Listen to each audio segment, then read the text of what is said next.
A frozen stillness hung over the Belgian countryside on the morning of December 16, 1944, an hour when even breath seemed to crystallize before it reached the air. Then, without warning, the horizon erupted. German artillery opened fire with a force unseen since the fall of France, the kind of barrage designed not simply to break a line, but to break the will of anyone standing behind it. In the forests east of St. Vith, the blast waves rolled through the pines like a physical wind, turning snow into a shifting veil of white dust. For the men who had endured months of routine quiet, the sudden violence felt almost unreal, as though the landscape itself had betrayed them. Near the small crossroads village of Schönberg, the men of the 333rd Field Artillery Battalion came awake beneath the concussive roar. They were an African-American unit, segregated, disciplined, and long accustomed to proving their competence to a military that rarely acknowledged it. As the sky flashed with the dull glow of enemy guns, the crews moved with practiced precision, stepping into positions carved into the frozen ground. Their mission had not changed: support the 106th Infantry Division, but the scale of the bombardment told them the day itself had. The radios began to sputter before dawn's first light. Fragmented calls drifted through the static, infantry scouts reporting tank tracks where no tanks should be, forward observers describing movement too coordinated to be a feint. Somewhere to the east, armored engines rumbled beneath the artillery's thunder, growing closer with every minute. Officers studied their maps, measuring distances that were shrinking too quickly for comfort. Across the line, German staff officers spoke with a confidence sharpened by months of planning. They believed the American positions were thin, inexperienced, and weakened by poor terrain. Some were heard dismissing the 333rd outright, colored artillery, they called them, certain that such men would break long before German armor reached the ridge. It was an old prejudice dressed as military calculation, and in the opening hours it seemed unquestioned. But the shells falling near the gun pits forced abstraction into urgency. The 106th Infantry was beginning to bend, then splinter, its forward regiment struck by a weight they never expected. Through the thickening fog, the 333rd began firing by sound and instinct alone, each round aimed to slow an advance no one could yet see. And as the morning darkened under smoke, one question settled over the snow like a second silence. How long could they endure against an enemy convinced they would not endure at all? The 155 howitzers of the 333rd stood half frozen in the fields east of Schönberg, their long barrels rimed with ice, their carriages sunk into the stiff December ground. They were powerful weapons, accurate at range, devastating when fixed, but burdened by the same limitation every artilleryman understood too well. Once an enemy broke the line and reached them, these guns became monuments rather than shields. Their size made them slow to limber. Their weight made them slower to move. In the early hours of the German offensive, this vulnerability ceased to be theoretical and began to sharpen into fact. In Berlin, these units had been categorized as auxiliary elements, a term less analytical than dismissive. German intelligence officers, steeped in assumptions rather than reports, believed such battalions lacked the discipline to stand under pressure. The 333rd, being African-American, was judged even more harshly, filed under a prejudice that saw their presence as symbolic rather than strategic. It was a miscalculation born of arrogance, and on the first morning of the Ardennes offensive, it began to unravel in ways no intelligence summary had anticipated. Months earlier, at Camp Gruber in Oklahoma, the battalion's training had carried contradictions in every formation. They drilled with precision, mastered the math of indirect fire, and learned to maneuver machinery that dwarfed them in scale. Yet outside the gun pits, segregation reminded them daily of the limits others placed upon them.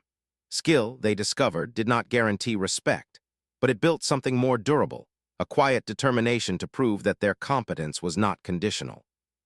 By mid-morning in Belgium, forward observers from the 333rd clung to bare trees or the crests of barn roofs, straining to find shapes within the blizzard of snow and smoke. Visibility dropped to mere yards at times, but the artillerymen needed only fragments: an engine's rumble, a shadow crossing white ground, a muzzle flash without a face. Each transmission they sent back carried risk, and each correction they whispered into frozen microphones tightened the net around the German advance. One such correction found its mark. A 155 shell arced through clouded air and landed squarely on a German half-track pushing toward Schönberg. The explosion halted an entire column for precious minutes, startling infantry who had been told these guns were inconsequential. In that moment, the 333rd understood the weight of their presence. They were buying time no one else could buy. But as maps were checked and runners arrived breathless, a darker truth emerged. The battalion was nearly surrounded. Withdrawal orders came, but they came too late for everyone to obey. Choices had to be made quickly, quietly, and without sentiment: who would escape with the guns and who would remain to slow the tide one last time. And in the cold that deepened with every passing hour, those decisions began shaping the fate of the battalion in ways not yet understood. Beneath the rising thunder of German artillery, batteries A and B began the difficult process of withdrawing their 155 howitzers. The guns were heavy, the roads narrow, and the snow, packed high by days of quiet winter, had turned into a labyrinth of ice and stalled vehicles. Trucks slipped in ruts too deep to escape, engines strained under the weight of frozen metal, and every delay brought enemy fire closer. Men worked in bursts, pushing, digging, and coaxing their equipment toward the west, knowing that each mile gained might be the last one available to them. Battery C had no such path. Cut off near the hamlet of Werth, they found themselves intertwined with a group of wounded infantry from the 106th Division, men unable to walk, unable to be moved, yet refusing to be abandoned. The artillerymen understood the cost of remaining, but they also understood the cost of leaving. In that still moment, beneath the muttered calculations of distance and time, they made a choice not found in any training manual. They stayed. The decision was quiet, almost unspoken, but it altered the shape of the battlefield in ways none of them could yet see. By mid-morning, German armor had pushed through Schönberg, its treads carving dark lines across the snow as the last reliable escape route collapsed behind them. The advance was faster than expected, relentless in its momentum, and soon the battalion found itself scattered across pockets of forest and farmland. Communications with division headquarters faded into static. Radios once filled with coordinates and fire missions now carried only fragments.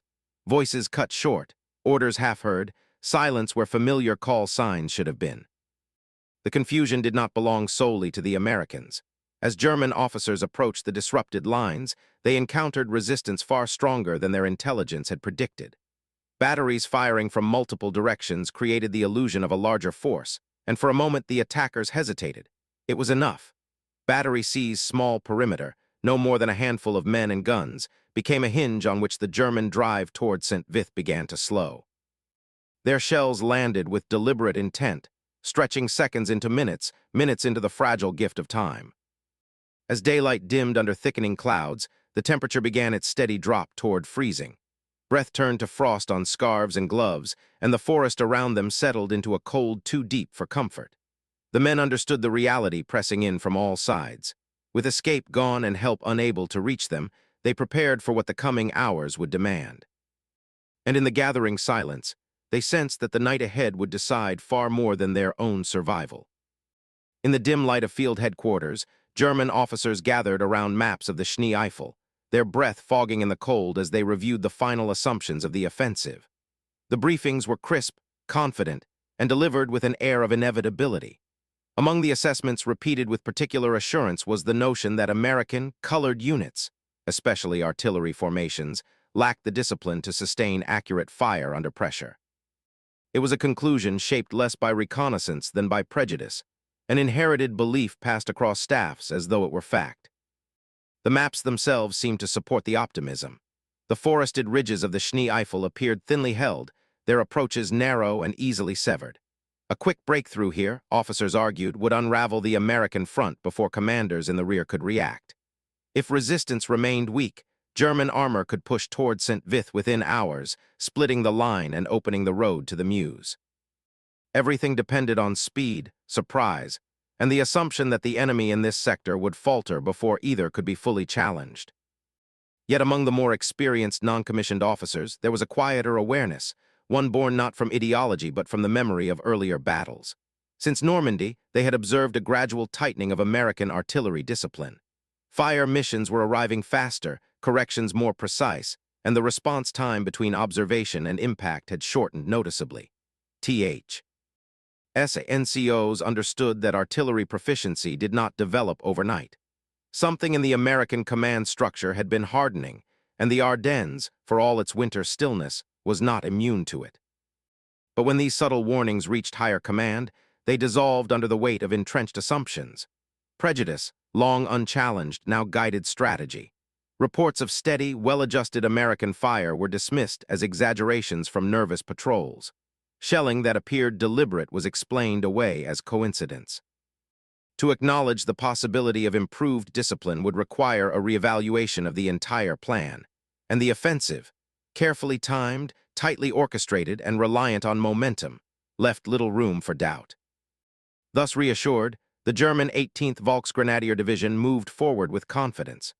The men advanced in staggered lines through the snowbound forest, weapons slung low, convinced that their speed alone would overwhelm any scattered pockets of resistance.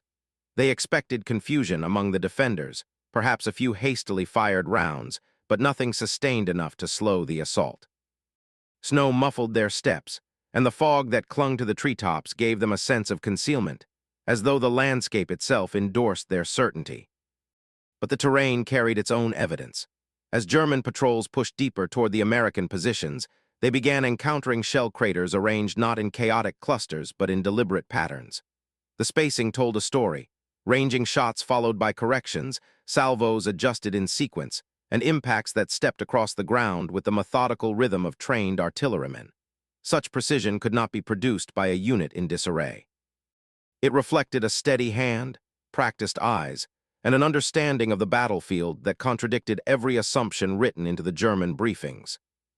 For the first time, the confidence of the advance began to waver.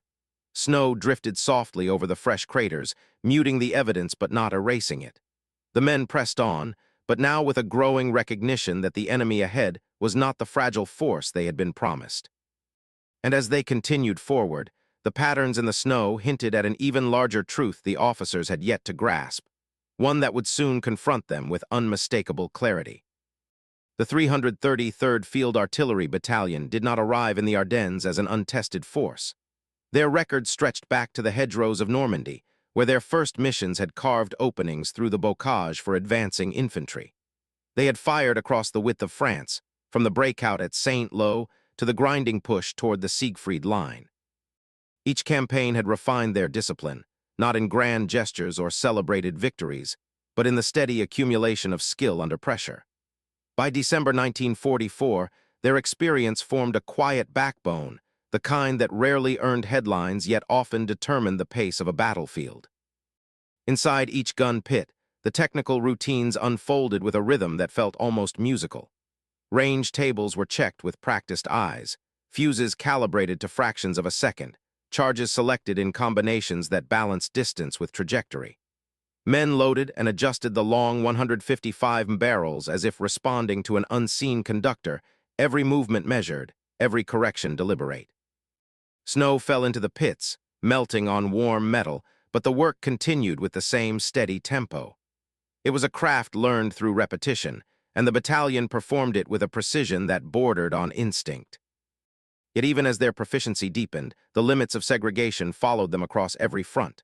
Promotions were often capped, responsibilities unevenly assigned, and recognition slow to arrive. But within the battalion, pride took a different shape.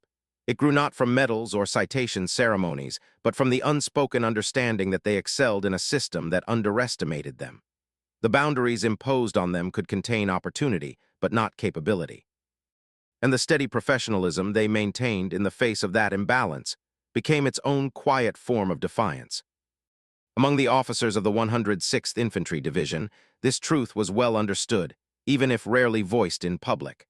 Privately, they acknowledged that the 333rd was their most dependable artillery unit, accurate, responsive, and unflinching under fire.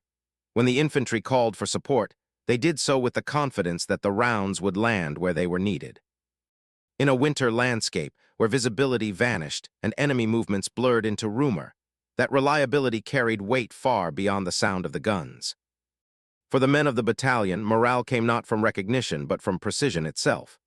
Each corrected shot, each adjusted angle, carried the possibility of saving lives. Infantry pinned beneath machine gun fire, medics sheltering the wounded, scouts signal. Ing from exposed fields. Accuracy became its own reward. In a war measured by losses, the knowledge that a well-placed salvo could alter a fate on the ground reinforced a sense of purpose deeper than any external praise. Soon the reputation of the 333rd spread among nearby infantry regiments. Requests for fire support began arriving by call sign rather than unit designation, as if the men at the front lines trusted the voice of the battalion more than the formal chain of command. It was a quiet testament to competence, passed from foxhole to trenchline in the tones soldiers reserve for those they know will not fail them. And here, in the slow collapse of the line around Schönberg, an irony emerged with stark clarity. The unit most dismissed by the Wehrmacht, reduced in intelligence briefings to a marginal force, had become the spine holding together a sector now twisting under the weight of a major offensive. Their professionalism, overlooked by the enemy and constrained by their own army, was becoming the thread on which survival depended. And as the German advance pressed harder against the thinning defenses, that thread would soon be tested beyond anything they had faced before. The first wave of German armor moved toward St. Vith with the certainty of a force expecting little resistance. Their engines growled through the valleys, treads grinding over frozen earth in a rhythm meant to intimidate. This was the momentum the offensive depended upon, a rapid push that would fracture the American line before reinforcements could react. In the planning rooms, it had seemed inevitable. Once the armor surged forward, the American batteries would abandon their positions, unwilling to risk annihilation at close range. It was a neat calculation, precise on paper, confident in tone. But war rarely respects the confidence of its architects. Behind the tanks came the Panzer Grenadiers, advancing with a similar assurance. Their commanders had been told to expect a disorganized retreat, a scattering of units collapsing under the shock of the first breakthrough. The Ardennes, with its narrow roads and thick forests, was thought to offer no defensive advantage to an unprepared enemy. And so the infantry pressed on in tight columns, weapons slung, footsteps steady, convinced that the day belonged to them before the battle had even fully begun. But as the leading elements approached the first major crossroads, their certainty cracked. The intersection vital for maneuvering toward the high ground around St. Vith was no longer a road, but a cratered landscape sculpted by artillery fire. Each shell had landed with deliberate intent, tearing jagged holes into the ice-packed soil and leaving only a slow, hazardous route forward. German vehicles were forced to weave single file through the debris, bunching into exposed choke points vulnerable to the next salvo. The confusion rippled backward through the columns, slowing the carefully timed advance to a crawl. Field patrols sent ahead began reporting a pattern they had not been briefed to expect, American fire that was neither sporadic nor panicked, but measured. Shells arrived singly, spaced, and corrected with care, as if the gunners were husbanding every round. They struck command vehicles, junctions, and tightly clustered troops, rare shots but perfectly placed. Senior officers filed the reports upward, noting the growing disruption. It was the first tangible evidence that the enemy in this sector was not withdrawing, but shaping the battlefield with an intelligence that demanded attention. Yet when those warnings reached headquarters, they collided with the rigid timetables that governed the Ardennes offensive. Every hour mattered. Hesitation threatened to unravel the broader plan. The artillery accuracy, some officers argued, must be circumstantial, lucky shots by a unit soon to be overrun. Momentum was the strategy's lifeblood, and there was no room to believe that a handful of American guns could slow a mechanized division. The reports were acknowledged, logged, and then quietly overridden. In the snowbound fields near Schönberg, the truth was taking a different form. The 333rd's deliberate, economical fire, each round adjusted with the care of a craftsman, had delayed not one but 3 German battalions. Vehicles idled in exposed clearings, officers recalculated routes, and infantry pressed forward with a growing sense that the battlefield was not unfolding according to plan. But the battalion understood the price of such resistance. Holding longer than expected meant paying more than anyone had imagined.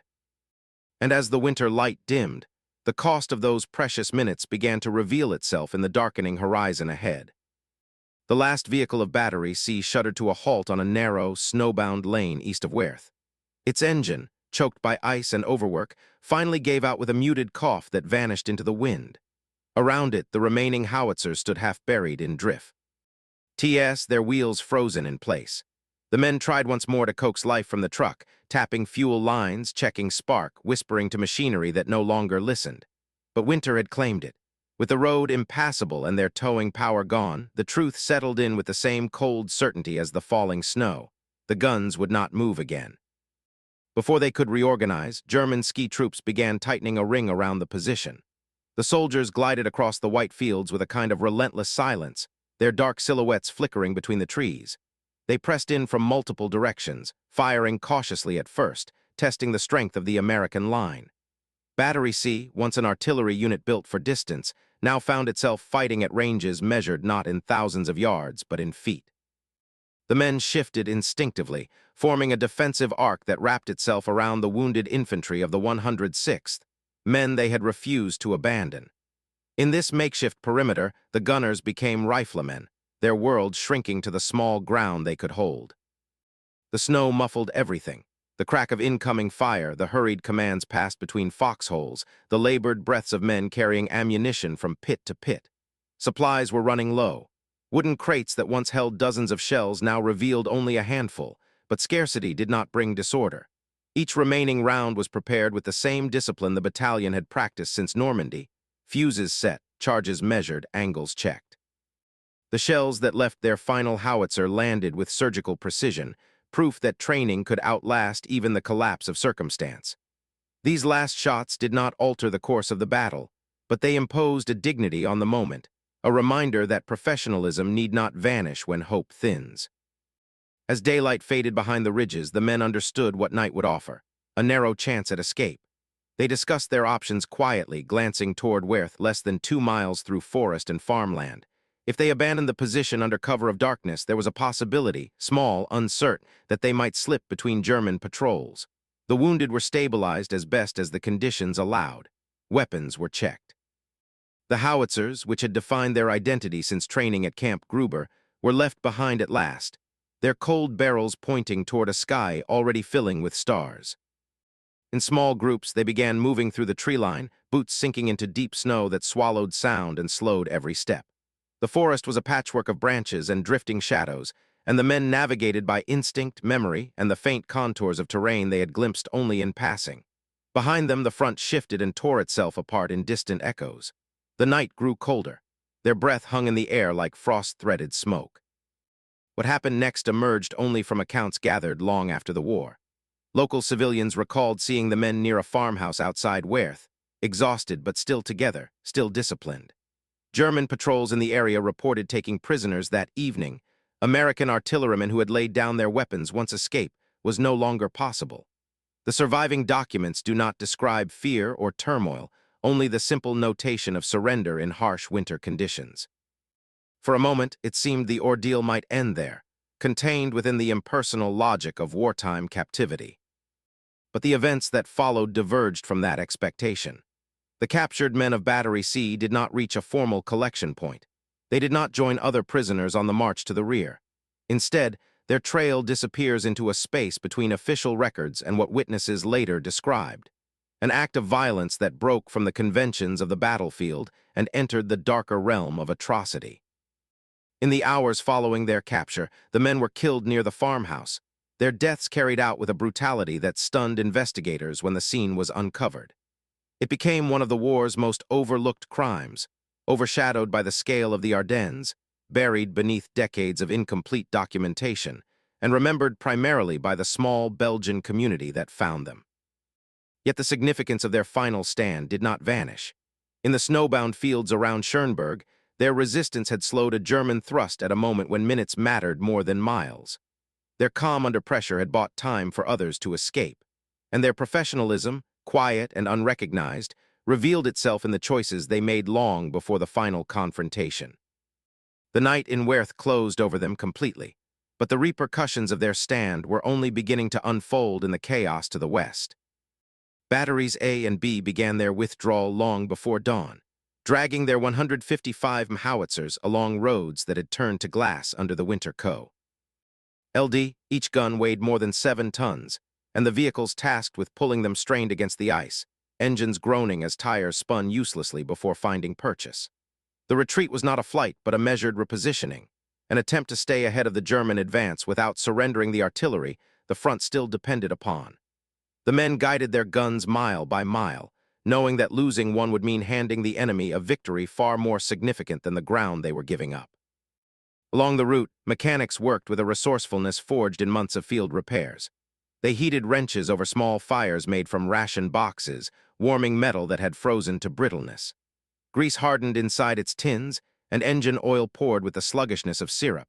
Yet they adapted, coaxing life from engines near collapse, patching fuel lines with cloth, and tightening bolts with numb fingers that no longer felt the tools they gripped. In the sub-zero air, each repair carried the urgency of survival. Without their vehicles, the howitzers would be stranded, and the battalion's fighting strength would wither on the roadside. While the guns crept west, the forward observers who guided them fought an invisible war of their own. They hid in barns half swallowed by snowdrifts, crouched in frozen hedgerows, and climbed lofts where frost clung to rafters like a second layer of timber. Their radios transmitted short bursts of coordinates, quick, precise, always at risk of being cut short by enemy fire. German patrols passed within yards of their hiding places, close enough that the observers could hear the crackle of icy branches under boots. Yet they remained ahead of the collapse, calling in fire missions that bought the battalion just enough time to reposition the guns for the next exchange. Misjudgment became an unexpected ally. As German armor pressed toward St. Vith, its commanders repeatedly assumed the American artillery had already withdrawn. The intermittent nature of the 333rd's fire, single shots, carefully timed, delivered from shifting positions, gave the illusion of retreat. German tanks advanced into open clearings expecting silence, only to face sudden impacts that shattered tracks or sent splinters of metal slicing through their formations. The confusion slowed their progress further, forcing armored columns to pause and reform while the Americans edged westward. Every mile of the retreat became a silent duel, mobility against encirclement, timing against pressure, endurance against the cold itself. The roads narrowed as the battalion neared the higher ridges, and the snow deepened into drifts that resisted even the strongest engines. Some trucks slid into ditches hidden beneath the white crust, requiring dozens of hands to pull them free. The forest on either side felt close enough to swallow them, and at times it nearly did. German artillery bracketed the roads, finding their range with unsettling accuracy, sending shards of ice and bark cascading into the air. The toll mounted quickly. Men collapsed from exhaustion, dropping to their knees in the snow before being pulled back to their feet by comrades who understood that stopping meant freezing. Frostbite crept into fingers and toes, blackening skin that no longer registered pain. A few were lost to enemy fire, struck while guiding a gun, or caught on the open road during a sudden shelling. Their absence was felt immediately, but the retreat could not pause to mourn. The battalion moved in a single long column of shadowed shapes, illuminated only by the faint glow of covered headlights and the distant flicker of burning farmhouses. Yet through all of it, the guns remained intact.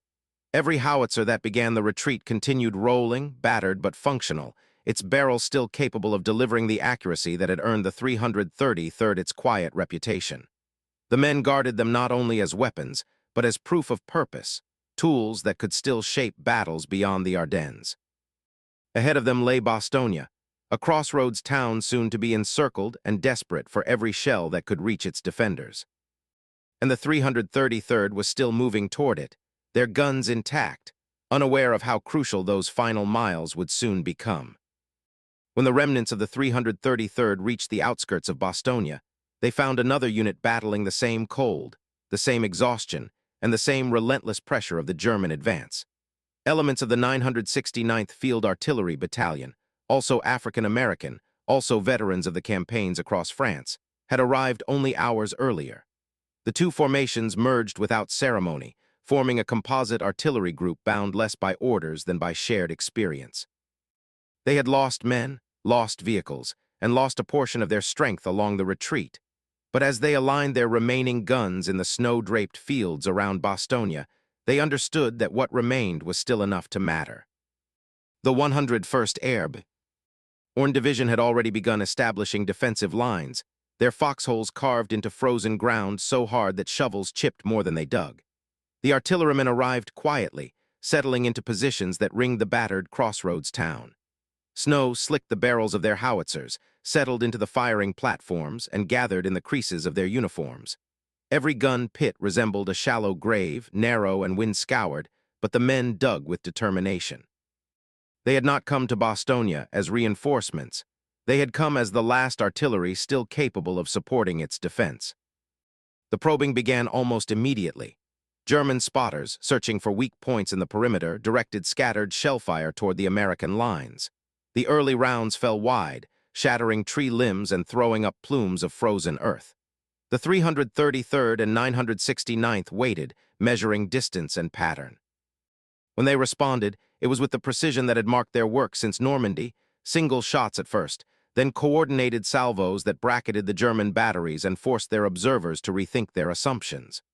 Wehrmacht forward elements reported unexpected counter-battery effectiveness, a phrase that masked their astonishment. They had expected shattered units, retreating men, broken commands. Instead, they found trained hands and unwavering discipline. Word of the artillery's accuracy spread quickly through the foxholes of the 101st Airborne. Infantrymen crouched under the sharp whistle of incoming shells found comfort in the thunder that answered from the fields behind them. Some recognized the call signs relayed over shared radio nets.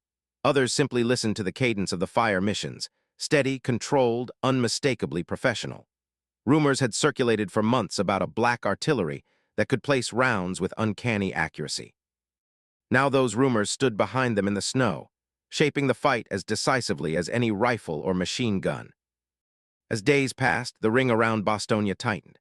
The German encirclement drew closer with each assault, and the sky, once a source of air support and supply, remained sealed beneath winter storms. Shells fell on the town without pause, shattering windows, collapsing barns, and sending splinters of brick across the streets. The artillery positions did not escape the toll. Casualties rose as shrapnel found exposed gun crews, and the bitter cold deepened injuries that might otherwise have healed. Men worked through pain, through frostbite, through exhaustion that blurred the edges of thought. Yet the guns remained in operation. The 333rd and 969th fired through sleet-heavy winds, through nights when the horizon glowed with the dull light of burning rooftops, through mornings when their hands were too numb to feel the lanyards they pulled. The memory of those lost on the retreat, especially those of Battery C, pressed quietly at the edges of their thoughts. They knew the price had already been high, irreversibly so. But each round they sent into the darkened forest carried a second knowledge, that their accuracy might keep that fate from reaching another squad, another platoon, another isolated position clinging to survival. Around Bastogne, the winter tightened its grip. The sound of artillery, American and German, rolled endlessly across the snow, echoing between the ridgelines like a dialogue written in thunder. And as the 333rd continued firing, they did so with the understanding that the worst of the siege had not yet arrived. By the morning of December 20th, the encirclement of Bastogne was complete. German forces closed the final gaps in the ring, seizing crossroads, severing radio lines, and tightening the noose around the town. Inside the perimeter, communication grew increasingly fragile. Messages came through in broken fragments, punctuated by static and the distant concussion of shells. Runners became the only dependable link between positions, moving through snow-choked streets that trembled beneath the weight of artillery whose origin they could no longer determine. Bastogne was now an island, cut off by design and held together only by resolve. For the men of the 333rd and their partners in the 969th, the encirclement meant one thing: the guns could no longer rest. They fired through the day and well into the frozen nights, shifting their positions whenever the Germans grew too adept at tracking their muzzle flashes. Each relocation was a slow dance: detach cables, load the howitzers, drag them a few hundred yards, and re-establish bearings before the next salvo. It was an exhausting pattern, but counter-battery fire made immobility fatal. The men learned to dismantle and rebuild their firing line with the fluidity of a ritual, moving not out of fear, but out of understanding. Survival depended on rhythm. Fog rolled across the ridgelines at dawn, settling over the town like a second layer of siege. It blurred landmarks, swallowed treetops, and turned the battlefield into a world governed by sound and instinct rather than sight. Gun crews listened for the faintest sign of German movement: the metallic clatter of tank tracks on frozen soil, the muffled grind of boots through snow, the hesitation in an enemy barrage that suggested they were adjusting range. In this blind theater, artillerymen became interpreters of noise, reading echoes as other soldiers might read maps. The Germans pushed hard against the perimeter, testing its strength with armored probes designed to identify weak points. Columns of panzers crept toward the southern and eastern edges of the American line, their silhouettes emerging from the fog like shadows shaped from iron. But each time they advanced, they met a pattern of fire that was anything but accidental. The Composite Artillery Group, 101st Airborne Spotters, the 333rd's Disciplined Crews, the 969th's Veterans, responded with coordinated precision. Shells arced over the fog and landed first before the tanks, then among them, forcing the armored thrusts to halt and retreat.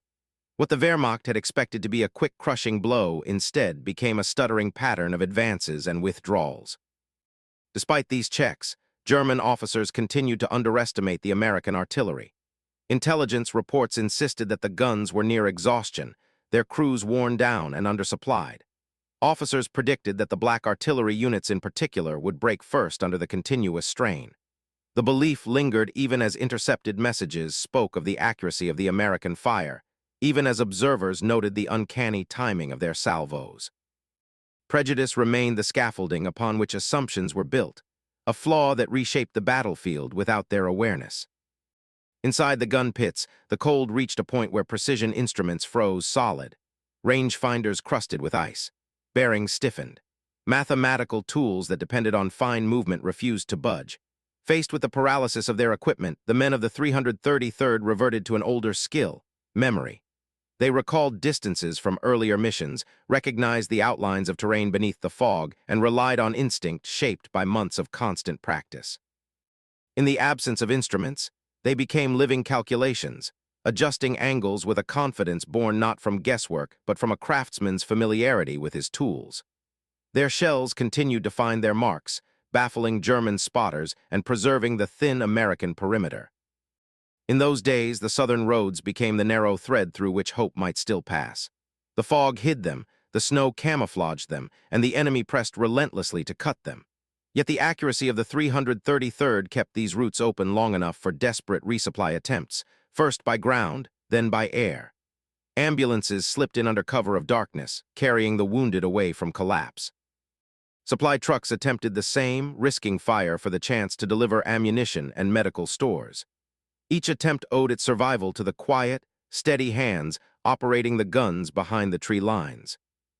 And as Bastogne waited for relief that had not yet come, the artillerymen understood the fragile balance they maintained.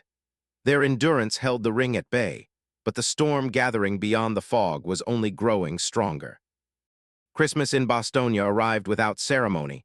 No lights, no carols, no sense of a holiday. It came instead on a tide of relentless artillery fire, each explosion sending tremors through the frozen streets. The temperature slipped below zero, tightening its grip until even breath felt sharp in the lungs. Snow fell in thin, wind-driven sheets that erased footprints as soon as they formed. Houses that once held warmth now stood as hollow shells, their roofs shattered, their windows blown inward by days of bombardment. And through it all, the defenders clung to the idea that the line must hold because there was nowhere else to go. For the 333rd and their counterparts in the 969th, the holiday meant another set of fire missions, longer, more precise, more urgent than those of the previous days. Their salvos, sent out methodically from pits crowded with drifting snow, began to shape the rhythm of the German assaults. Repeatedly, Wehrmacht infantry gathered for attacks only to scatter again when shells from the Composite Artillery Group tore into assembly points. Timetables intended to govern the offensive fell apart, delayed by hours each time American fire found its mark. In the greater arc of the siege, these delays were small, but in the immediacy of survival, they were measured in lives preserved. The price of such precision, however, grew heavier with each passing hour. Shrapnel from retaliatory strikes ripped into the gun pits, sending splinters of metal whistling between the crews. The fog of powder and frozen breath clung to their faces, mixing with soot and dirt. When a crewman fell, victim of a fragment, a blast wave, or the cold itself, another stepped toward the firing line without ceremony. The transition was seamless, as if the battalion feared that acknowledging each death might break the fragile momentum holding them together. Their movements carried neither haste nor hesitation, only the quiet professionalism that had defined them since their first days in Normandy. Messages from the infantry began to arrive along the same icy paths that runners used to navigate through the ruined town. Scrawled notes on damp paper, hurriedly written between assaults, thanked the artillery for saving outposts that had been moments from collapse. One platoon commander wrote that he had counted the rounds landing behind enemy lines and knew the men on the guns were fighting their own battle for us. These acknowledgments rarely reached the full battalion at once. They were passed from hand to hand, read in the dim light of lanterns, folded and tucked into pockets as if to carry a measure of warmth back to the gun pits. Even the Germans began to notice. After the war, Wehrmacht patrols who had advanced on Bastogne spoke of their surprise at the consistency of the American artillery. They described salvos that never faltered, even when the weather made observation impossible. They spoke of fire missions that landed with uncanny regularity, suggesting a level of discipline far beyond what their intelligence briefings had predicted. In those candid accounts, the battalion's identity became clear. The enemy had expected retreat or surrender, not a force willing to stand in the open under a sky filled with steel. Deep within the German command structure, frustration grew. The artillery units defending Bastogne were not supposed to endure. They were believed to be under strength, undertrained, and incapable of sustained fire. Yet as the days stretched into nights and the nights into days, the gunners continued to operate with an efficiency that mocked those assumptions. Staff officers recalculated their expectations, revisited maps, and wrote new projections that still failed to capture the reality on the ground. Each unsuccessful assault, each delayed timetable, pointed back toward the same source, an artillery group that fought as if it had nothing left to lose. For the men of the 333rd, the siege had become a test of endurance rather than firepower. Cold stiffened their joints until every movement felt like lifting a weight. Food ran low. Sleep came in brief intervals, interrupted by the thunder of incoming rounds or the need to adjust positions. Yet the guns continued, pulled into alignment by hands that might tremble from the cold but never hesitated in their purpose. They were fighting not only for the town, but for the memory of their comrades, the men of Battery C, the wounded left along the retreat, the voices that had grown silent in the snow. And on that bleak Christmas morning, as the bombardment echoed off the stone walls of Bastogne, they understood that the days ahead would test them even further, because the enemy was preparing for a final effort to crush the town before relief could arrive. South of Bastogne, in the rolling terrain beyond the German encirclement, an entirely different rhythm of war was unfolding. Patton's Third Army, having pivoted north in a maneuver that defied both weather and expectation, advanced with a single purpose: reach Bastogne before the defenders could be crushed. Columns of armor pushed through snow-choked valleys, engineers cleared roads blasted by retreating German forces, and supply convoys followed close behind, their headlights dimmed to narrow slits of yellow against the winter gloom. Every mile gained was contested, yet the pace did not falter. Patton knew the town could not wait. Inside the encirclement, the men of the 333rd understood that help was approaching, distant at first, a rumor carried by runners, then a certainty marked by the faint vibration of artillery growing louder in the south. As German pressure intensified along the southern perimeter, the battalion prepared what would become their final concentrated barrages of the siege. They aligned their surviving howitzers with the same care they had shown on the first day of the offensive, adjusting angles, checking charges, and calculating distances through frozen breath. The guns, battered from weeks of continuous use, were coaxed into their last full effort. Every round that remained might be the one that opened the corridor Patton was fighting to carve. The German response came swiftly. Sensing an American push toward Bastogne, German armor launched a counterattack aimed at sealing the southern roads. Panzers advanced through breaks in the fog, their hulls coated in frost, their engines struggling against the incline of icy hills. Infantry followed in close formation, betting on momentum to drive them into the weakened American lines. But the 333rd and the 969th met this thrust with coordination. Aided fire, their shells bracketing the armored columns, catching them in the narrow defiles, and shredding their timing. What might have been a decisive German blow, instead, became a grinding struggle fought over yards of snow and shattered timber. Battery A held the most exposed position on the southern flank, dug into a cluster of frostbitten hedgerows overlooking the road Patton's men were fighting to reach. When the German armor broke through a nearby sector, the battery found itself at the hinge point of the assault. The first breakthrough came with the clatter of tank treads, the second with the crackle of small arms fire. Men fell at their guns, struck by shrapnel or machine gun bursts, yet the crew reorganized around each loss with practiced precision. Ammunition runners became loaders, loaders became gunners. Officers moved between pits, steadying hands and placing each new round with the calm of long habit. The howitzers recoiled again and again, each shot a refusal. By midday, smoke from burning vehicles spread across the valley, mixing with fog until the air carried a thick metallic haze. Patton's lead elements, armored infantry and Sherman tanks, fought their way toward the final stretch of road connecting them to Bastogne. And when they broke through, it was not with triumph but with exhaustion, engines sputtering, tracks grinding over ice and debris. The corridor that formed was narrow, fragile, and constantly threatened by German counterfire. Yet it existed, a thin artery through which the first relief supplies could finally reach the besieged defenders. For the 333rd, the opening of the corridor offered no pause. They continued firing until their ammunition dwindled to a few scattered rounds, until their barrels steamed with the strain of sustained heat in sub-zero air.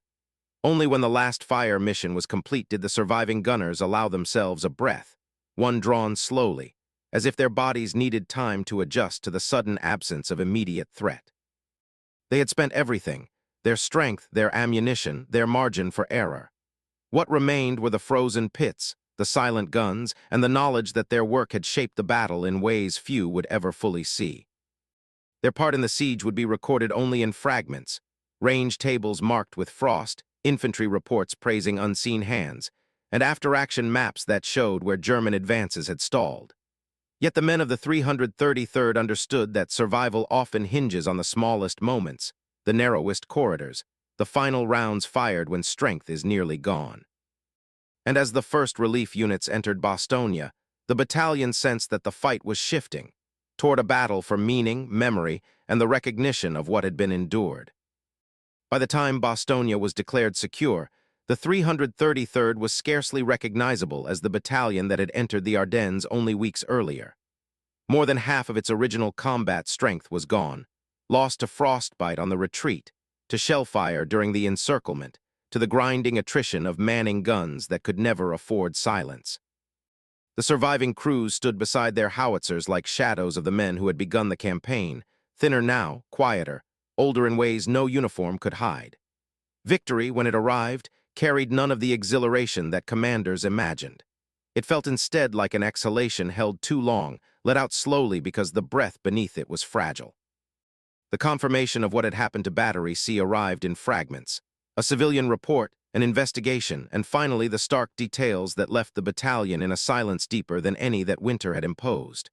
11 men, captured near Wehrmacht, unarmed, already exhausted from days of fighting, had been murdered after their surrender. The brutality of the act stood apart even in a war marked by cruelty. It was not the scale that shocked the battalion, but the intimacy. Men they knew, men they had trained beside, treated not as prisoners of war but as objects of hatred. The news settled heavily over the survivors, becoming a burden carried inward, spoken of rarely but felt constantly. Their grief did not express itself in outward display. Discipline had been their language since Normandy, and it remained so now. But the weight of Battery C's fate lived in the small, unguarded moments. How a man paused before stepping into a gun pit, how another lingered at the edge of a briefing, how their eyes drifted to the empty spaces where familiar faces should have stood. They did not speak of revenge. They did not speak of justice. They repeated, quietly, the simple truth that the men of Wehrmacht had held their ground until the very last moment they were able. In the battalion's memory, that fact mattered more than anything that followed. Months later, German operational records revealed the full extent of the battalion's influence during the siege. Schedules for armored assaults had been disrupted, infantry attacks delayed, supply columns forced into detours that cost precious hours. Commanders wrote of unexpected resistance and highly disciplined American batteries appearing along routes believed to be weak. The documents, unemotional in tone, painted a picture of frustration, an enemy forced to recalculate again and again because of guns the Wehrmacht had assumed would shatter under pressure. In their concise phrasing, the Germans acknowledged what pride had previously obscured. The artillery around Bastogne had been decisive. American after-action reviews, circulated quietly through headquarters in the weeks following the breakthrough, reached a similar conclusion. In the technical language of military analysis, they noted that without the contributions of the 333rd, its range adjustments, its counter-battery accuracy, its discipline under fire, the southern perimeter might have collapsed. The reports did not praise the battalion by name. They did not recount the retreat from Schönberg or the freezing nights when the guns had been held together by willpower as much as machinery. Instead, they presented the battalion's impact as a set of data points, threaded through larger narratives of the campaign. It was acknowledgement, but muted, visible only to those who read between the lines. When the 333rd was finally rotated out of Bastogne, there were no parades, no speeches, no formal ceremony marking what they had endured. They returned to duty as they had lived the battle, quietly, steadily, with the understanding that the war demanded continuation rather than celebration. Their howitzers were cleaned, re-oiled, and aligned for new missions. Replacements arrived. Rosters were reorganized. The work resumed. Recognition remained scarce. Their story, shaped by segregation and the prejudices of their era, did not fit easily into the frameworks used to record victory. But memory, shared among the men who survived, became its own decoration. It lived in the discipline they maintained, the losses they carried, and the knowledge that they had held a line that might otherwise have broken. And in the cold aftermath of Bastogne, that memory was enough to guide them toward the final chapters of a war not yet finished, but already altered by what they had endured. In the years after the war, Belgium became the first guardian of a story the world had yet to fully acknowledge. In small villages near Wehrmacht, families who had lived through the winter of 1944 remembered the 11 men found in a nearby field, American artillerymen captured, tortured, and left in the snow. Their names were spoken quietly in farmhouses that had once sheltered fleeing soldiers. Candles were lit each December. Crosses were tended by hands that understood the cost of being forgotten. While American military records remained muted, relegating the atrocity to passing mentions, bundled into footnotes rather than headlines, the villagers carried the memory with a calm insistence that outlasted official silence. Decades later, veterans of the 333rd returned to those same fields. They walked the narrow lanes where they had once dragged frozen howitzers, stood before the farmhouse where Battery C had passed, and followed the faint line of the slope where their friends had been found. The landscape, softened by time and new seasons, offered no scars. Snow still gathered in familiar drifts, the trees whispered in the same winter wind. Yet for the men standing there, absence spoke louder than the ground beneath them. They felt the weight of names not present, friends who had marched beside them, laughed with them, endured the same exhaustion, and had not been granted the chance to return home. As historians began to dig deeper into the battalion's actions, a clearer picture emerged from the remnants of war. Firing logs preserved in archives, range tables marked with pencil and weather stains, intelligence summaries noting unexplained delays in German assaults. By comparing these records with crater patterns still faintly visible in old aerial photographs, researchers reconstructed the battalion's work with growing admiration. The precision of the 333rd, once obscured by segregation and overshadowed by the larger narrative of Bastogne, revealed itself unmistakably. Every adjustment, every corrected round, every coordinated salvo had shaped the tempo of the German offensive. Interviews with the surviving gunners added a human outline to the data. They spoke softly, with a restraint born of decades spent carrying memories without ceremony. Pride surfaced in their accounts, but never boastfully. It was the quiet pride of craftsmen, men who had become experts at an art few outsiders understood. They remembered the rhythm of the guns more vividly than the medals they did or did not receive. They recalled the feel of frozen lanyards, the sharp echo of shells leaving the barrel, and the knowledge that their work, even unseen, had mattered. They did not require praise, only remembrance. Slowly, almost reluctantly, the story began to enter memorial halls. Exhibits were updated. Regimental histories expanded. Scholars included the battalion in broader studies of the Ardennes. At Wehrmacht, a permanent memorial rose from the fields where the 11 had fallen, its stone surface bearing names once nearly lost to silence. Visitors began to leave wreaths, notes, and medals earned by descendants who felt connected to men they had never met. Recognition came not in sweeping gestures, but in the accumulation of small, steady acts of acknowledgement. Today, the snowbound ground shows no trace of the struggle that unfolded there. The hedgerows have grown thicker, the roads are paved. The quiet of the landscape is broken only by the distant hum of passing cars. Yet the memory endures, held by those who refuse to let it fade. It lingers in the annual commemorations at Wehrmacht, in the archives pieced together by historians, and in the stories passed down through families who once knew the battalion only as a line of tired soldiers trudging through winter. And in this preservation lies a final lesson. The Wehrmacht's early disdain for the 333rd was not simply a tactical misjudgment. It was a reminder of how prejudice distorts truth, blinds judgment, and underestimates the strength of those it seeks to diminish. In the years that followed the war, fragments of testimony emerged from German officers who had fought in the Ardennes. Some appeared in memoirs, others in post-war interviews or internal reports declassified long after the guns fell silent. Almost all carried the same reluctant admission: the American artillery around Bastogne, particularly the units they had dismissed as auxiliary or undisciplined, had been unexpectedly effective.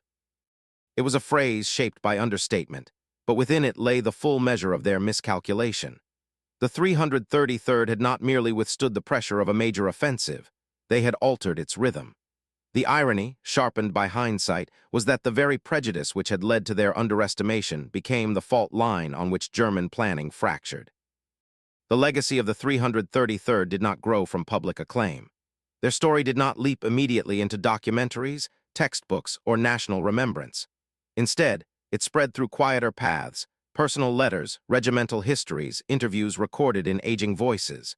It matured in the understated pride of veterans who rarely spoke of their own deeds but never forgot the weight of what their battalion had endured. Their influence was measured not in parades but in a ledger of sacrifice. The frozen marches, the gun pits carved in ice, the losses borne without recognition. They had fought not for memory but for duty, and the legacy that emerged was shaped gently by those who understood the difference. As modern analysts looked back on the siege of Bastogne, a new appreciation began to take form. Military scholars studying encirclement operations repeatedly returned to the discipline of the 333rd, how they conserved ammunition, timed their barrages, and shifted gun positions with a precision that defied the chaos around them. In professional journals and lecture halls, their actions became case studies in how artillery can function when cut off from supply, surrounded by superior numbers, and forced into improvisation by failing instruments and Arctic weather. Their performance was not romanticized. It was examined, quantified, and eventually recognized as exemplary. What prejudice had once dismissed, analysis now embraced. In Belgium, the memorial at Wehrmacht rose slowly, guided more by community memory than by institutional effort. Its stone form does not shout. It stands with the same quiet dignity as the men it honors. Visitors often remark on the stillness, how the wind seems to pause as it crosses the field, how the landscape remains unmarked by the violence it once held. The memorial is not only a site of mourning, it is a rebuke to the fragility of recognition. It insists that courage need not be loud to be real, and that sacrifice does not lose its meaning simply because it went overlooked by those who should have recorded it. The broader lesson carried by the 333rd grows clearer with each decade. Their story shows that strength can emerge from the edges of an army's structure, places where prejudice imposed limits but could not extinguish talent. They served in a segregated force, denied opportunities offered to others, and yet their actions shaped one of the most iconic defenses of the European theater. Their precision kept roads open, their resilience held lines together, and their sacrifice shielded the very units whose names would later dominate the accounts of the battle. In the final composition of Bastogne's defense, their fingerprints are everywhere, even if history initially forgot to list them among its architects. Today, historians speak their names with a clarity denied during our lifetimes. Their impact, once hidden beneath layers of oversight and assumption, now stands as an integral part of the Ardennes narrative. And in the slow arc of recognition, one truth settles with the weight of inevitability. The enemy who once doubted them came to fear their accuracy more than any promise of weakness. They doubted black artillery once. They never doubted it again.